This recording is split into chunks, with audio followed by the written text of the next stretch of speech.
Switzerland is a small landlocked country located in the heart of Europe. Despite its size and location, this tiny country has managed to remain neutral and avoid conflict for over 200 years. Just think about that for a second while looking at its neighbors. France to its west, Germany to its north, Austria to its east, and Italy to its south. All countries that were seats of major empires and until very recently in the grand scheme of global history constantly fought wars with each other for domination. There's a border with tiny Liechtenstein as well, but we can safely say that it is not a threat. So why hasn't Switzerland been invaded, and why isn't it worried about the threat of World War III or nuclear war? So let's go back 200 years to understand the present neutrality.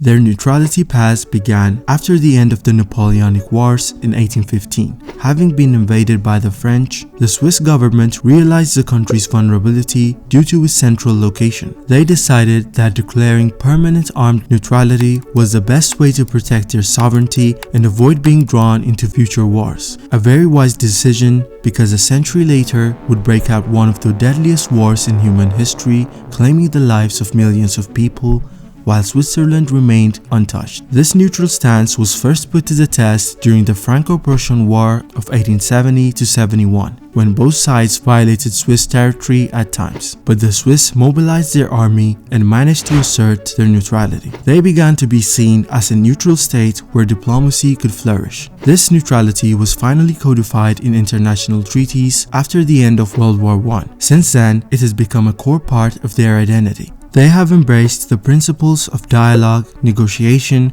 compromise and non-violence in order to deter conflict. And this has allowed Switzerland to play an intermediary role between larger powers, gaining itself influence.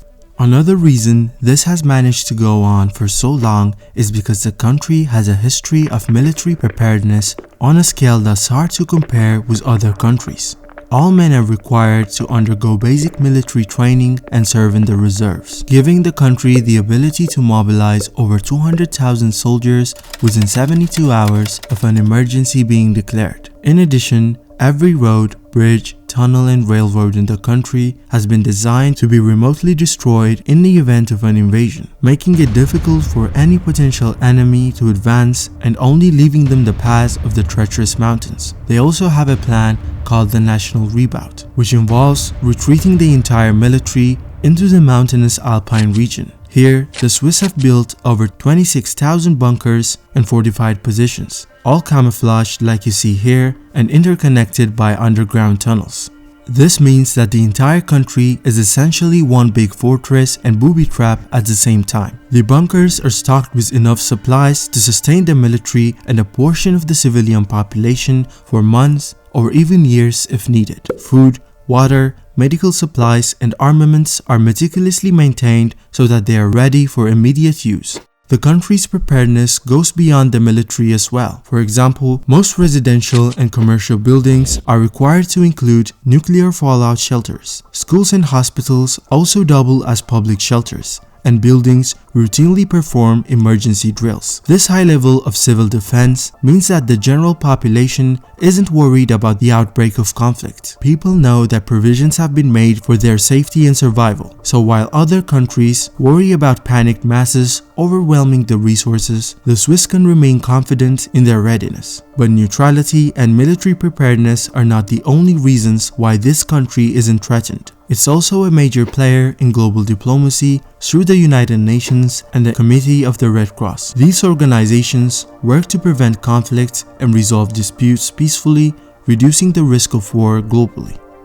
So in short, Switzerland has not participated in an armed conflict since 1815, and it did not take sides in either of the world wars despite it being surrounded by the Axis and the Allied powers. Its neutral stance has been a critical part of its foreign policy, and it has definitely paid off. Recently, while sanctioning Russia because of the Ukraine war, some were led to question their true neutrality. But wealthy Russians have continued to move their wealth through the Swiss banks, so I guess you can still say that they are neutral. What do you think about this? Let me know in the comments.